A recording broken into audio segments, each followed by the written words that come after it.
Ձեր 90%-ը 2026 թվականի խորհրդարանական ընտրություններում քվեարկելու է մեր օգտին։ Այն խոսքի ազատությունը, որ Հայաստանի Հանրապետությունում այսօր կա, սա երազանք է։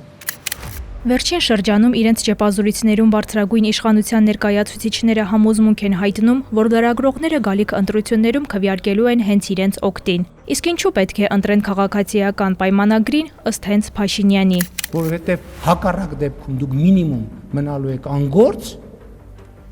մաքսիմում ձեզ սպառնում է հաշմանդամության գուցե թեթև, բայց կար, եթե շարունակեք օգտվել այնպես ձեր խոսքի ազատության իրավունքից, ինչպես հիմա եք օգտվում։ Դուք ֆայլաբազարում գնալու եք կանգնեք, որ օրվա հաց վաստակի։ Դու լրագրողական կրթություն ունես։ Կրթություն ունեմ։ Որտեղ ես ավարտել, ասես։ Որ ժամանակաշրջանի կամ որ երկրի համեմատ է Հայաստանում խոսքի կամ մամուլի ազատությունը երազանք։ Ինչու են իշխանությունները պարբերաբար թիրախավորում լրագրողներին։ Փորձենք հասկանալ, ինչպիսին է մամուլի ազատության վիճակը վերջին տարիներին։ Մենք որպես մասնագիտական համայնք, մենք ինչի հետ ենք ուզում համեմատվել։ Մենք ուզում ենք համեմատվել մեր անցյալի հետ, մենք ուզում ենք համեմատվել մեր շրջապատում եղած երկրների հետ, իսկ մենք ինչ ունենք շրջապատում՝ Իրան, Ռուսաստան, ցավոք սրտի Վրաստանի իրավիճակը, Ադրբեջանի, խոսքը գնում է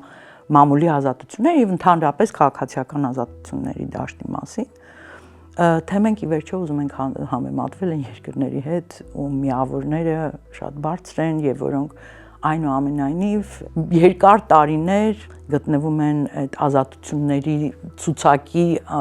ամենաառաջի տողերում։ Եթե մենք համեմատում ենք նախորդ տասնամյակների հետ, ակնհայտորեն իհարկե առավելություններ կան, բայց կրկնում եմ, վիճակը ամենևին էլ հեքիաթային չէ, ինչպես փորձում են ներկայացնել իշխանությունները, կան լուրջ խնդիրներ եւ ճնշումների առումով, հանդիպում են եւ ֆիզիկական բռնությունների դեպքեր ու առհասարակ իմ կարծիքով լրատվամիջոցների եւ խոսքի ազատության համար իդեալական իշխանություն գոյություն չունի։ Անխոս կասեն մեկ այլ փաստարկ, մենք չենք ծեծում լրագրողներին, մենք չենք սպանում լրագրողներին, հա, փողոցում չեն հարձակվում լրագրողների վրա, բայց իրականում նման ճնշումները, ֆիզիկական բռնության դեպքերն էականորեն նվազել էին արդեն իսկ մինչև հեղափոխությունը, որովհետև դրանք այս բռնի միջոցները ազատ մամուլի կամ ազատ արտահայտվելու իրավունքի հանդեպ սրանք արդեն իսկ նվազել են եւ իրենց տեղը զիջել էին ավելի խորամանկ եւ շատ ավելի վտանգավոր, ես կասեի, տենդենսներին։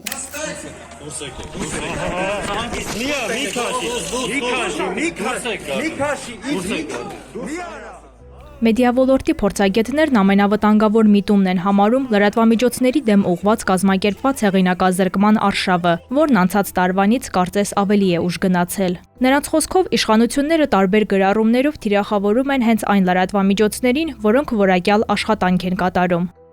Այս բացասական որակումները եւ գնահատականները հիմնականում ուղղված են հենց այն լրատվամիջոցներին, որոնք լավ գործ են անում, որոնք փորձ են անում այս դժվարին ֆինանսական, տնտեսական եւ քաղաքական պայմաններում մնալ այն ոսկե միջինում եւ իսկապես իրականացնել իրենց առաքելությունը հասարակությունում, այդ թվում եւ Civilnet-ը, այդ թվում եւ Հետքը, Ֆակտորը, Ազատություն ռադիոկայանը եւ այլն։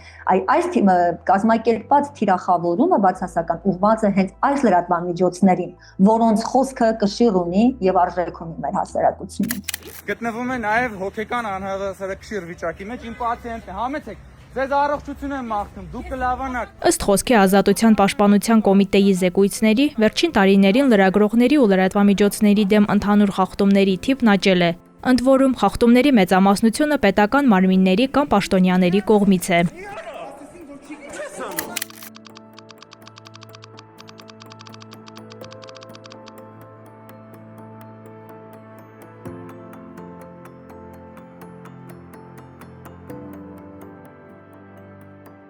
Մտահոգիչ է նաև վերջին տարիներին դատական գործերի թվի զգալի աճը ուղղված լրատվամիջոցների դեմ։ 2025-ին 63 հայցից 31-ը պետական մարմինների կամ պաշտոնյաների կողմից են եղել։ Բայց ավելի մտահոգիչ է, երբ բարձր փոխհատուցումներ են սկսել պահանջել։ Օրինակ Երևանի քաղաքապետ Տիգրան Ավինյանը Civilnet-ից պահանջել էր այդ թվում 3 միլիոն դրամի փոխհատուցում, ինչը դատարանը մերժել էր։ Այդ ֆինանսական բեռը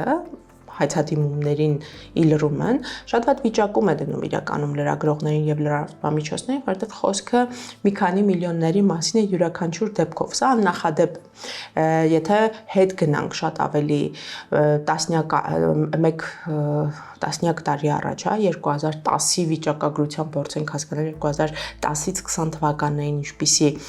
վիճակագրություն է եղել, ես չեմ բացառի, որ մենք այնպիսի արդյունքներ ունենանք, որ տեսնենք դրամական նման պահանջների պրակտիկա չի եղել։ Տխուր է պատկերը նաև տեղեկատվության հարցումների հետ կապված։ 2018-ից հետո տարեցտարի աճել են տեղեկություններ ստանալու եւ տարածելու իրավունքի խախտումները։ Հարկ է արձանագրել, որ տարիների ընթացքում նաև լրատվականների թիվն է ավելացել,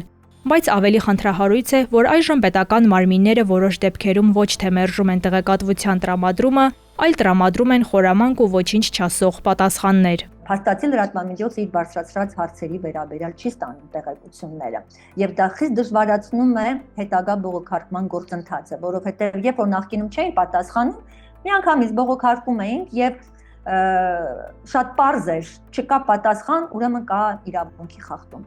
Իսկ ներկայում այս խորամանկ պատասխանների պայմաններում դժվարացել է բողոքարկումը եւ դրական արդյունքի արձանագրումը։ Այս տարի Հայաստանն առաջին անգամ հայտնվեց լրագրողներին բանտարկող պետությունների ցանկում։ Ըստ Եվրոպայի խորհրդի ու գործընկեր կազմակերպության լրագրողների անվտանգության պլատֆորմի տարեկան զեկույցի, որը հղում է անում Իմնեմնի մի քաղաքական փոդքասթի վարողների կալանավորմանը խուլիգանության մեղադրանքով։ Իրավապահները խուզարկել են նրանց բնակարանները, այնուհետև անտիֆեյքի գրասենյակը առգրավելով ամբողջ տեխնիկան։ Ուշագրավ էր նաև շողակաթ հեռուստաալիքի փակումը եկեղեցի պետություն հակամարտության ֆոնին, Ժողովուրդ օրաթերթի եւ Արմլուր AM լրատվական կայքի խմբագիրներին հավատարմագրումից զրկելը, Հրապարակ օրաթերթի գլխավոր խմբագրի կանչվելը քննչական կոմիտե։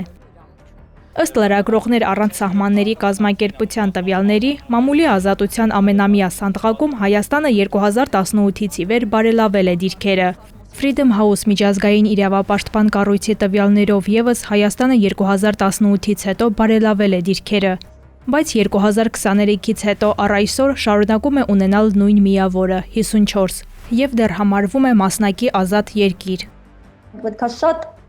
ճիշտ հասցեատերերին ու շատ հստակ ձևակերպած ներկայացնենք ու պահանջենք, որ պետությունը հատկապես այս նախընտրական փուլում իշխող քաղաքական կուսակցությունը իր դիրքորոշումն ասի։ Ինչ ես անելու դու մեր համայնքը զարգացնելու համար, եթե ընտրվես։ Ոչ թե որ այ ձեզ չենք ծեծելու ու մենք դրանից ուրախանանք, չէ, դա ինձ ցավեցնում է իրականում։ Ընդհակառակը մենք պիտի պահանջենք, որ այս դարում արդեն ծեծելով ոչ մեկ էլ հարց չի լուծում։ Այս դարում արդեն լրիվ այլ մահակներ են օգտագործվում լրացնելու համար։ Եվ սա հաշվի առնելով իրենք պիտի իրենց պատկերացումներ ասեն, անելու ենք A, B, G կետերը։ Համաձայն եք, թե համաձայն չեք։ Ես դեռևս այդ կետերի մասին որևէ քննարկում չեմ լսել իշխող կուսակցության կողմից։